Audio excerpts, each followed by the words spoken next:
বেসুরো সুদীপের কথা, সত্যি কি এবার বেসুরো সুদীপ মমতার হাত ছাড়ছেন, ছেড়ে যে আলাদা ব্লক, সেই আলাদা ব্লকে যোগ দিচ্ছেন? শতাব্দী রায়ের সঙ্গে তো আজ দিল্লি গিয়েছেন। আবির আছে আমার সঙ্গে, সরাসরি কথা বলবো আবিরের সঙ্গে। আবির,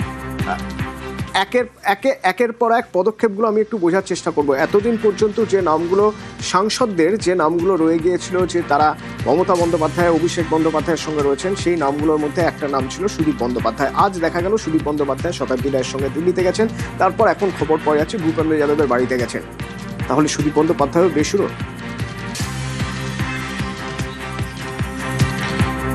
বেসুরো তো তিনি বটেই, প্রকাশ্যে হয়তো তিনি ঘোষণা করছিলেন না, তবে আজকে তার যে পদক্ষেপ, সেই পদক্ষেপে তিনি বুঝিয়ে দিলেন যে তিনিও বেসুরো। যদিও সুদীপ বন্দ্যোপাধ্যায়কে নিয়ে অতনু গত কয়েক বছর ধরে তৃণমূল কংগ্রেসের ভেতর বাইরে যে সমস্ত চর্চা চলেছে, সেই চর্চার 90% কেন 99% ক্ষেত্রে বলা হতো যে তিনি তৃণমূল কংগ্রেসের সাংসদ হয়ে রয়েছেন, যদিও তিনি তৃণমূল কংগ্রেসের সঙ্গে নেই। আজকে তার পৌঁছে যাওয়াটা শতাব্দী রায়ের সঙ্গে দিল্লিতে, যে বিশেষ নেতার তুমি নাম বললে তার কাছে পৌঁছে যাওয়াটা, সেই কথাকে তৃণমূল কংগ্রেসের একাধিক নেতারা বলছেন যে তাতে সম্পূর্ণভাবে জানিয়ে দেওয়া হলো যে সেটাই আসল বিষয়।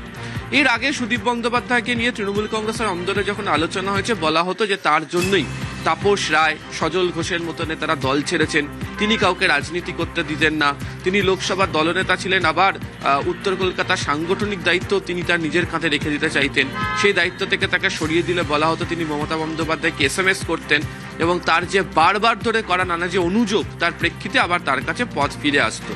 তো এহেন সুদীপ বন্দ্যোপাধ্যায়ের আজকে পৌঁছে যাওয়াটা অবশ্যই তৃণমূল কংগ্রেসকে ভীষণ রকমভাবে, মমতাপন্থী যারা নেতা, এবং আমার মনে হয় যে মমতা বন্দ্যোপাধ্যায় তাকেও ভীষণ রকমভাবে অবাক করছে। তবে বাকিরা বলছেন যে তারা এটা যে হবে তারা সেটা বুঝে নিতে পারতেন।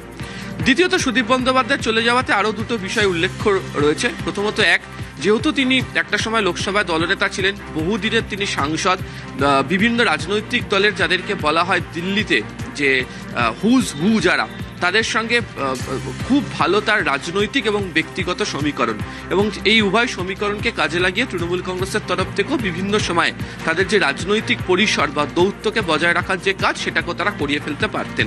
এবার সেটা করার ক্ষেত্রে ভাবতে হবে তৃণমূল কংগ্রেসকে যে সত্যি নাম কাউকে তারা পাবেন কি না। আর তৃতীয়ত হচ্ছে যে সুদীপ বন্দ্যোপাধ্যায়ের ক্ষেত্রে বলা হয় যে তিনি যে ভূমিকা পালন করতেন, সেই ভূমিকা পালন করার ক্ষেত্রে অনেকের নানা ধরনের অভিযোগ থাকতো, এবং এক্ষেত্রে দাঁড়িয়ে সুদীপ বন্দ্যোপাধ্যায় মমতা বন্দ্যোপাধ্যায়ের ঘনিষ্ঠ নেতা হিসেবেই তো পরিচিত ছিলেন, এবং যাদের সই গতকালকে আমরা দেখিয়েছি, সেখানে তার মধ্যে কাকলি ঘোষ দস্তিদার, শতাব্দী রায়, এদেরকে বলা হতো তারা মমতা বন্দ্যোপাধ্যায়ের অত্যন্ত ঘনিষ্ঠ ছিলেন। তবে তারা প্রকাশ্যে মুখ খুলেছেন এবং কেন তারা সিদ্ধান্ত নিয়েছেন সেটা তারা জানিয়ে দিয়েছিলেন। সুদীপ বন্দ্যোপাধ্যায় তেমনটা আগে করেননি। তবে আজকের চলে যাওয়ার পরিপ্রেক্ষিতে বলা হচ্ছে যারা মমতা বন্দ্যোপাধ্যায়ের হাতে ছিলেন, একদম ঘনিষ্ঠ বৃত্তের মধ্যে তারা থাকতেন, সেখানেও ফাটল দড়িয়ে দিতে পারা গেছে। ফলে বিদ্রোহী সাংসদদের ব্লকে সুদীপ বন্দ্যোপাধ্যায় চলে যাওয়াটা তৃণমূল কংগ্রেসের সাংগঠনিক দিক থেকে কতটা তারা ভঙ্গুর অবস্থার মধ্যে রয়েছে, সেই ছবিকে কার্যত প্রমাণ করে দিচ্ছে। ধন্যবাদ আবির। লোকসভার যদি ছবি দেখি আমরা, ছিলেন 28 জন, সেই 28 জন থেকে আস্তে আস্তে কাকলি, শতাব্দী, একের পর এক দেব, সবাই চলে যাচ্ছেন। দেখা যাচ্ছে রয়ে গেছেন কিছু মানুষ, এখনো রয়ে গেছেন। 20 জন চলে যাওয়ার পরেও কিছু মানুষ রয়ে গেছেন, যাদের মধ্যে কল্যাণ বন্দ্যোপাধ্যায়, সৌগত রায় ছিলেন। তাদের সঙ্গেই সুদীপ বন্দ্যোপাধ্যায়, যিনি এখন চলে এসেছেন বেসুরোদের ব্লকে। অর্থাৎ বেসুরোদের ব্লকে পাল্লা ভারী হচ্ছে।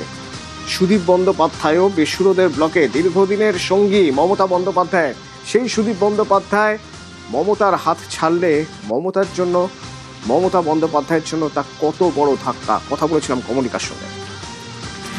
সুদীপ বন্দ্যোপাধ্যায় দীর্ঘদিনের সঙ্গী মমতা বন্দ্যোপাধ্যায়ের, উত্তর কলকাতার সাংসদ, যিনি লোকসভায় দলনেতা ছিলেন একসময় তৃণমূল কংগ্রেসের, তাকে সরিয়ে অভিষেককে দায়িত্ব দিয়েছিলেন মমতা বন্দ্যোপাধ্যায়। সেই সুদীপ বন্দ্যোপাধ্যায়ও এবার বিদ্রোহী। কত বড় ধাক্কা এটা নেত্রীর কাছে। তাহলে এবার অঙ্কটা কি হতে চলেছে? দেখো, এটা অবশ্যই একটা খুব বড় ধাক্কা, কারণ সুদীপ বন্দ্যোপাধ্যায় এমন একজন যিনিও বহুদিনের মমতা বন্দ্যোপাধ্যায়ের সঙ্গী। তবে তিনি এই প্রথমবার না, এর আগেও একবার তিনি হাত ছেড়েছেন 2004-এ সেই সময়ও তিনি হাত ছেড়েছেন। এবং সুদীপ বন্দ্যোপাধ্যায়ের কিন্তু এমন আজকেই বেসুরোরা হয়েছে, সুদীপ বন্দ্যোপাধ্যায়ের কিন্তু বরাবরই একটা মান অভিমানের পালা দলের সঙ্গে থেকেই গেছে, সেটা 2004-এই হোক আর যখন সংসদের অধিবেশন চলছে তখনই হোক। তবে যেটা বিষয়, যেটা আমরা সূত্র মারফত জানতে পাচ্ছি, যে কাল গোটা দিন কিন্তু এই বিষয়টা নিয়ে টালমাটাল চলে। সুদীপ বন্দ্যোপাধ্যায় বিভিন্ন লোকের সঙ্গে কথাবার্তা বলেন, যেটা আমরা সূত্র মারফত জানতে পারছি।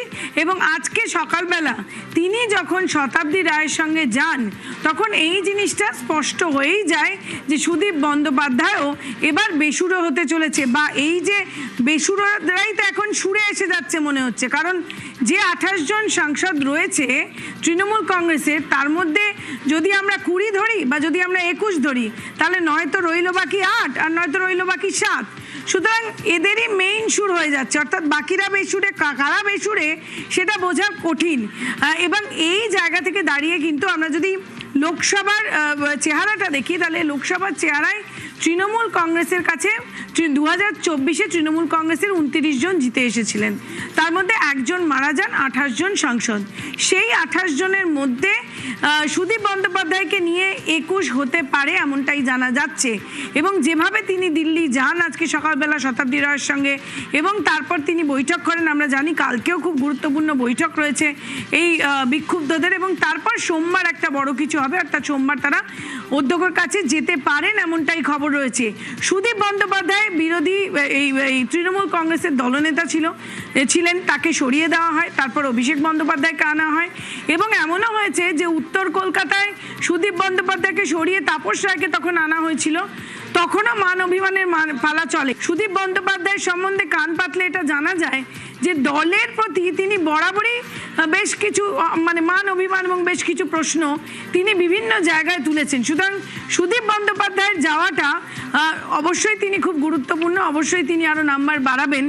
কিন্তু তার যে এই যে তৃণমূলের প্রতি রাগ, এটা মাঝে মাঝে হয়ে থাকে। তবে এরা খুব এই যে বিরোধী বিক্ষুব্ধ যারা, তারা এবার আরও তাদের দল যে সেই দলটা ভারী হলো, এটা খুব স্পষ্ট। এবং সুদীপ বন্দ্যোপাধ্যায়, জাতীয় স্তরেও সুদীপ বন্দ্যোপাধ্যায়ের যথেষ্ট নাম রয়েছে। সুদীপ বন্দ্যোপাধ্যায়ের মতো লোক, তাদের জন্যই দলের ক্ষতি। তৃণমূল বিধায়ক কুণাল ঘোষ এবার তোপ দাগছেন, বলছেন সুদীপ বন্দ্যোপাধ্যায়ের মতো লোকেদের জন্যই দলের ক্ষতি হয়েছে। এটা তো মমতা বন্দ্যোপাধ্যায় আমাদের দলনেত্রী, তাকে শ্রদ্ধা করি, সম্মান করি, তার এটা প্রাপ্য ছিল। এই সমস্ত লোকগুলোকে তো মাথায় তুলেছেন। অনেকদিন ধরে তো বলেছি যে এই লোকটার জন্য অনেক যোগ্য কর্মী বঞ্চিত হয়েছেন। তাপস রায় বা সজল ঘোষ যারা ছিলেন, তাদের উপর নির্যাতন করে তাদের স্পেস কমিয়ে দিয়ে সরিয়ে দেওয়া হয়েছে। আজও যে লোকটি দলের পদ ছাড়েননি, তিনি চলে গেলেন ওখানে, উত্তর কলকাতা থেকে জিতেছেন বিজেপি বিরোধী ভোটে। এই সমস্ত লোকগুলি রাজনীতিটাকে এবং দলটাকে নোংরা করে দিয়ে গেছে। আমার জীবনটাকে কয়লা মাখিয়েছিলেন এক সময়। সুদীপদাকে নেওয়া মানে তো বিজেপির আবার buy one get one free, একটা চলমান বিউটি পার্লার চলে গেল সঙ্গে। বিজেপির দারুণ মার্কেটিং হচ্ছে এগুলো। যেদিন মমতা বন্দ্যোপাধ্যায়ের বাড়িতে সিআইডি এলো, সুদীপ বন্দ্যোপাধ্যায় আমায় ফোন করেন, কুণাল তুমি কোথায়? আমি বললাম এই তো আমি মমতা বন্দ্যোপাধ্যায়ের বাড়িতে। বললো নয়না যাচ্ছে তোমাদের ওখানে, একবার থাকা উচিত।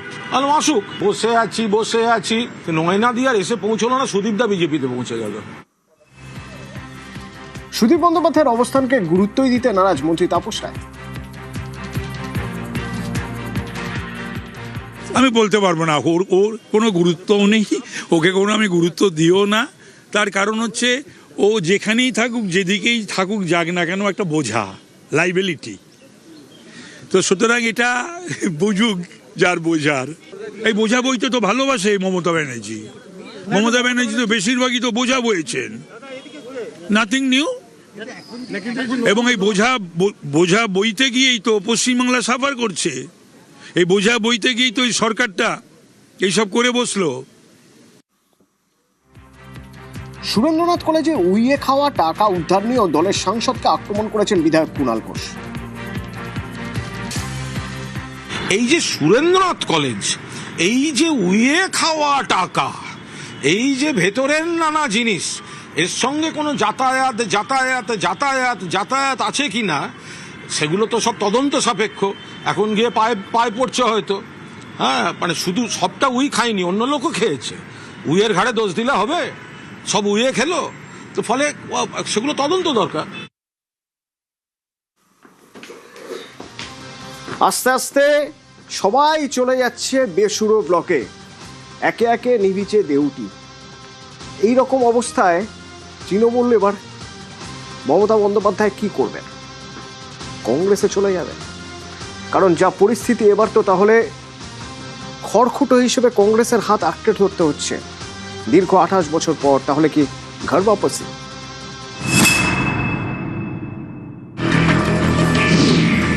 1997 কংগ্রেস থেকে বহিষ্কার করা হয় মমতা বন্দ্যোপাধ্যায়কে। 1998 জন্ম হয় তৃণমূল কংগ্রেসের। 2026 28 বছর পর কি ঘর वापसी? ममता बनर्जी कल तक कांग्रेस का नाम लेने से बहुत कतराती थी, लेकिन जब संकट में आ गए, उनको हराया गया, तब सबसे पहले उनको कांग्रेस की याद आ गई। कांग्रेस पार्टी से जो फैक्शन बाहर निकले थे, नेता बाहर निकले थे और उसने अपने अपने दल खड़े किए, सभी ने कांग्रेस में अपनी नई शुरुआत करनी चाहिए। তৃণমূলে এখন মহা সংকট, ক্ষমতা গিয়েছে, নেতারা বিক্ষুব্ধ, মা মাটি মানুষের দলের এখন মাটি নড়বড়ে। এই পরিস্থিতিতে অস্তিত্ব বাঁচাতে কি তারা খড়কুটোর মতো কংগ্রেসকে আঁকড়ে ধরতে চাইছে?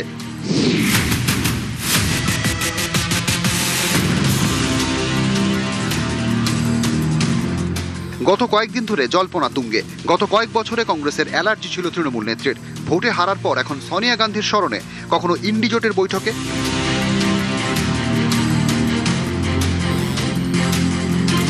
কখনো 10 জনপথে সোনিয়া গান্ধীর বাড়িতে বৈঠক।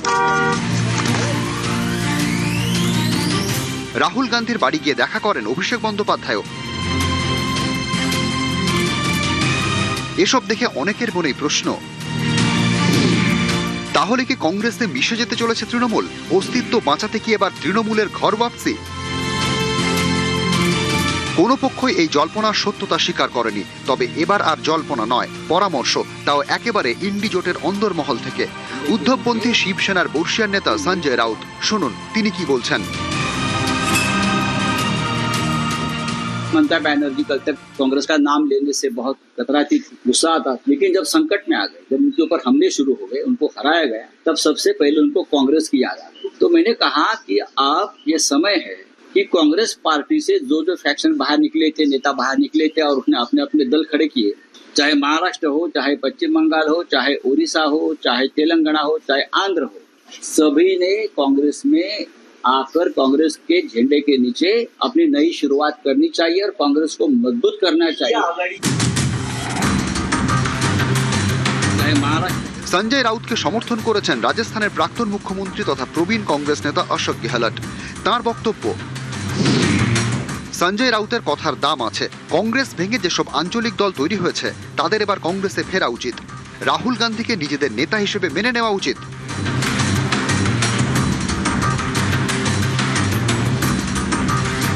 কংগ্রেস ভেঙে তৈরি হওয়া আরেক আঞ্চলিক দল এনসিপি, তাদের শরদ পাওয়ার গোষ্ঠীর মুখেও মিলে সুর মেরা তুমহারা।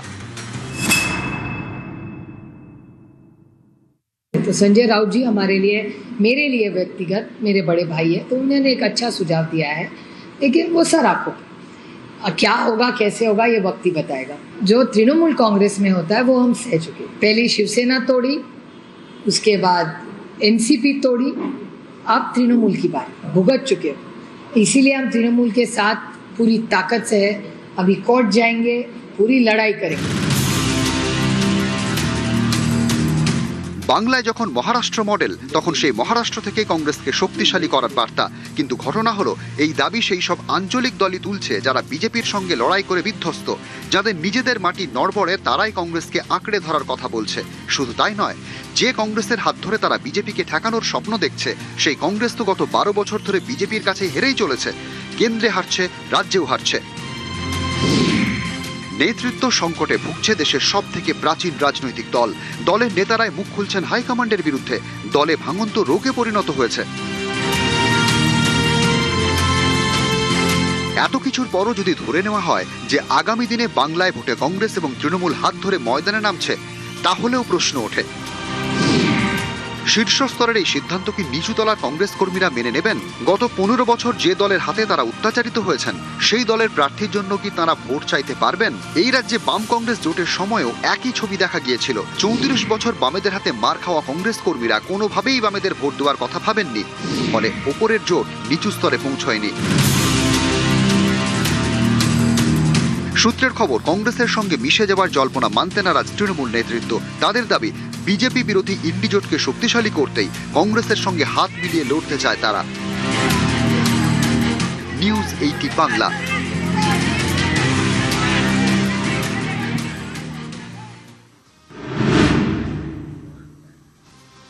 রাজ্যে যেন ভাঙা গড়ার খেলা চলছে। একদিকে যেমন দল ভাঙছে, তৃণমূলের ভাঙনের শব্দ শোনা যাচ্ছে, ঠিক তেমনই গড়ার কাজ শুরু করেছে নতুন বিজেপি সরকার। টাটা, এই রাজ্যে টাটা আসবেই, পশ্চিমবঙ্গে টাটা আসছে। মুখ্যমন্ত্রীর ঘোষণা, মুখ্যমন্ত্রী শুভেন্দু অধিকারীর ঘোষণা, টাটাকে তাঁরা আনবেন।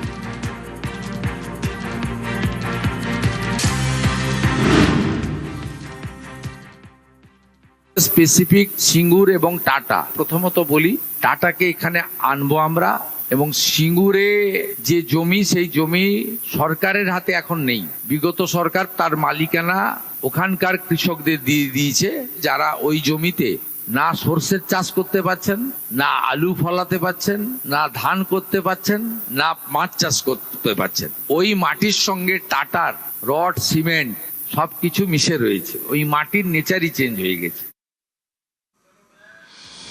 আমার সঙ্গে নিউজ রুম থেকে কৌশিক রয়েছে। কৌশিক, টাটাদের সিঙ্গুর থেকে চলে যেতে হয়েছিল, ফের যদি রাজ্যে ফিরে তাহলে কোথায় কোথায় বিনিয়োগ করবে টাটা?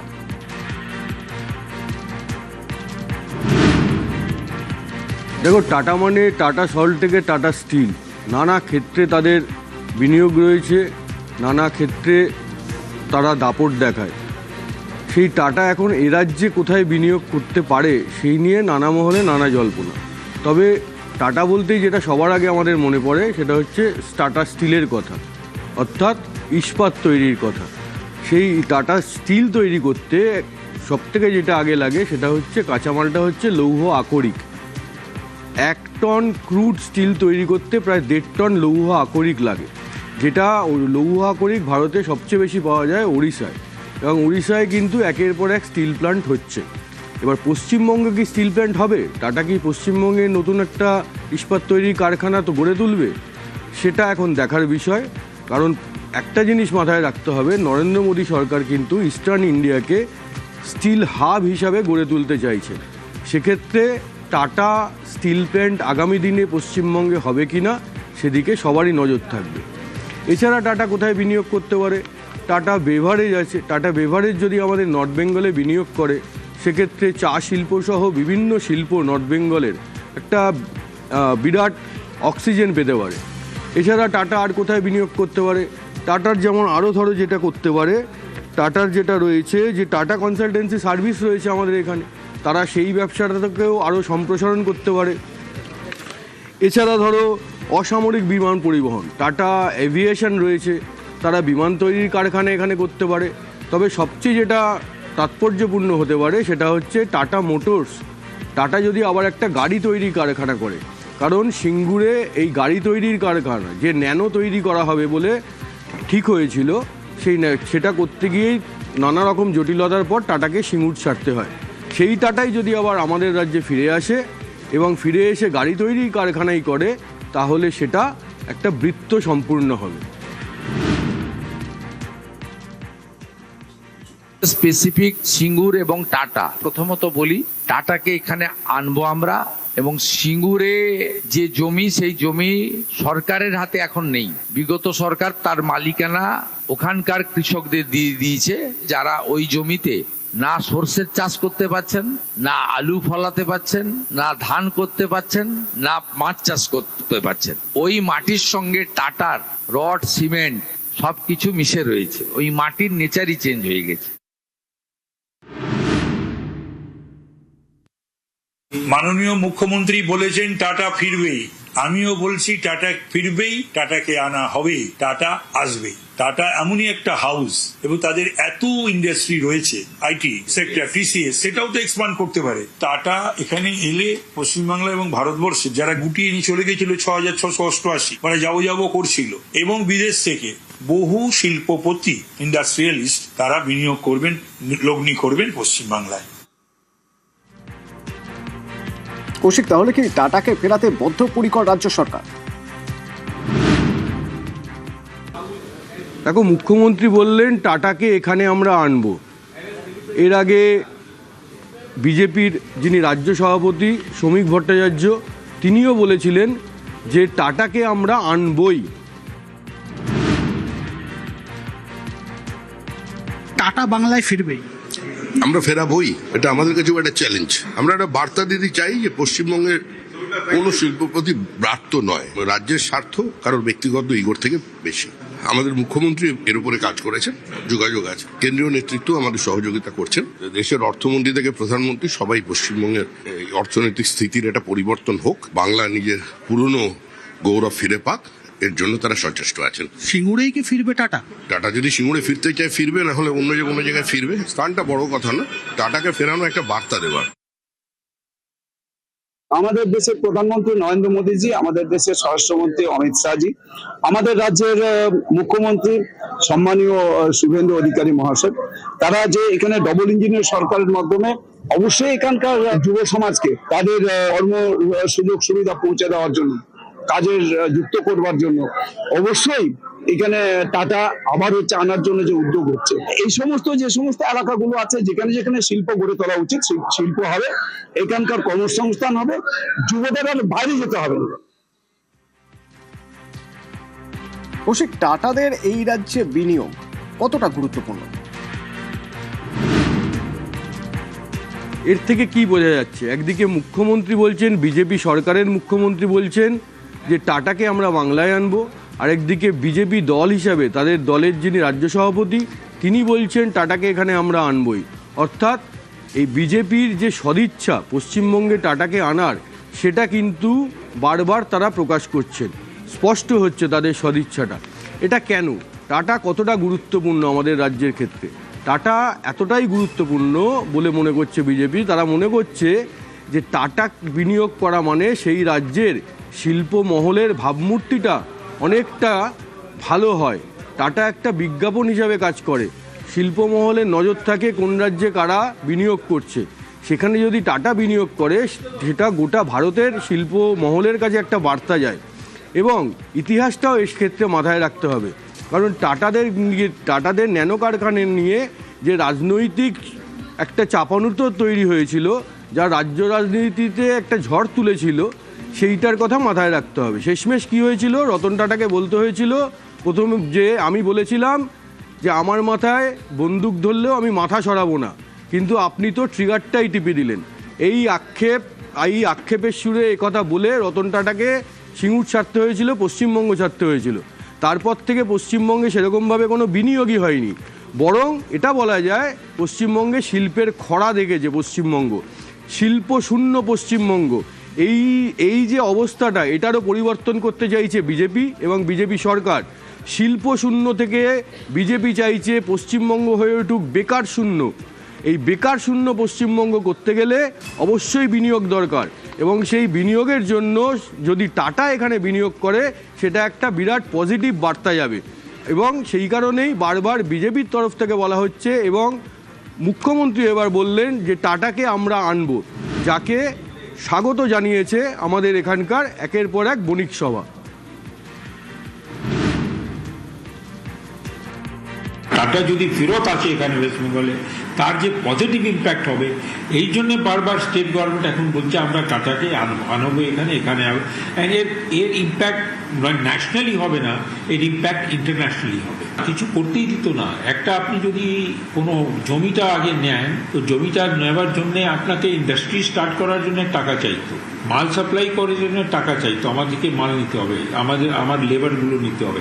আপনি টাকা না দিলে কোনো জিনিসই আরম্ভ হতো না। ক্যালকাটা সিটি এর কি অবস্থা ছিল? একটা বাউন্ডারি ওয়াল করতে গেলে আপনাকে টাকা দিতে হতো।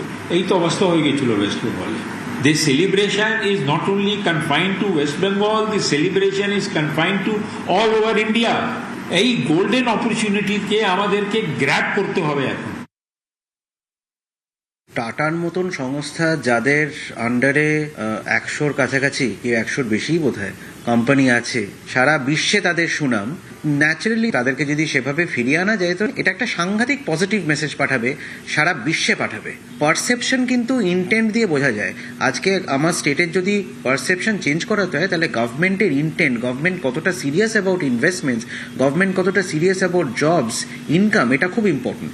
এইটা কিন্তু ওনাদের কাছ থেকে যে আমরা প্রায় প্রত্যেক দিনই শুনছি যে ওনারা এই মানে এক একটার পর এক একটা আমরা এইগুলো করব ওনারা বলছেন, শুধু ইনভেস্টমেন্টের ব্যাপারেও নয় কিন্তু ওরা কিন্তু তার সাথে ইনফ্রাস্ট্রাকচার নিয়ে যথেষ্ট কথা বলছেন। আমার কাছে কিন্তু সেটা ভীষণই গুরুত্বপূর্ণ, also as a citizen of Bengal.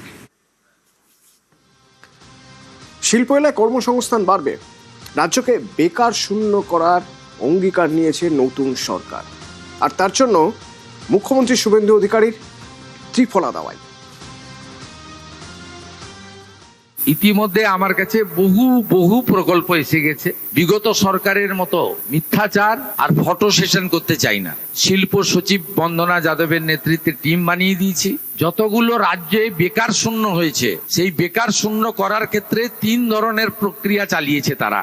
একটা হচ্ছে রাজ্য সরকারের বিভিন্ন স্তরের ভ্যাকেন্সি যোগ্য মেধাবীদের দেওয়া, দ্বিতীয় হচ্ছে প্রধানমন্ত্রীজির পিএমইজিপি থেকে শুরু করে মুদ্রা যোজনা থেকে শুরু করে ব্যাংকিং এর ক্ষেত্রে রেগুলেশন ঘটিয়ে ছোট এবং বড় ব্যবসায়ীদের ব্যাংকিং সুবিধা পাওয়ার মধ্য দিয়ে এবং বেকার যুবকদেরকে সাবসিডি ওরিয়েন্টেড যে সমস্ত বিজনেস রয়েছে সেগুলোতে সাপোর্ট দিয়ে সেখানে একটি কর্মসংস্থানের দিগন্ত উন্মোচিত করা। থার্ড হচ্ছে হেভি ইন্ডাস্ট্রি এবং এমএসএমই সেক্টর, সঙ্গে ফুড প্রসেসিং, হর্টিকালচার এবং ফিশারি সহ আমাদের অন্যান্য যে সেক্টরগুলোতে আমরা ছোট, মাঝারি এবং বড় প্রসেসিং ইউনিট, ইন্ডাস্ট্রি করতে পারি, তার মধ্য দিয়ে কর্মসংস্থান করা। এই ত্রিমুখী ত্রিফলা যদি কার্যক্রম করতে পারেন তাহলে কিন্তু আগামী দিনে বেকার সমস্যার সমাধান হবে। বাইরে চলে যাওয়া পরিযায়ী শ্রমিকরা রাজ্যে ফিরে আসবে এবং এই রাজ্যের যে বেহাল অর্থনৈতিক অবস্থা, রাজস্ব বৃদ্ধির সাথে সাথে